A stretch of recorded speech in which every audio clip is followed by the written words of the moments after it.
What's up? In today's video, you are going to see how to create an Epic Games account or how to register for an Epic Games account. So to do that, just let me show you how to do that.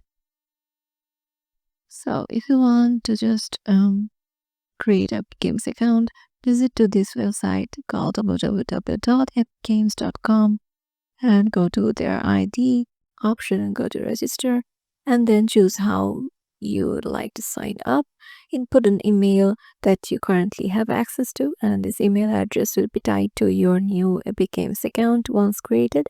And create an Epic Games account via the console's credentials login. And here you have to enter your date of birth, fill out the form, and check the agreement box of the terms of services, then click continue. And there is an optional check the box for receiving the latest new surveys and special offers from Epic Games, and complete the verification via using the security code that was sent to your email you entered in step 1. So your Epic Games account should now be created. And yeah, this is how you can just do it.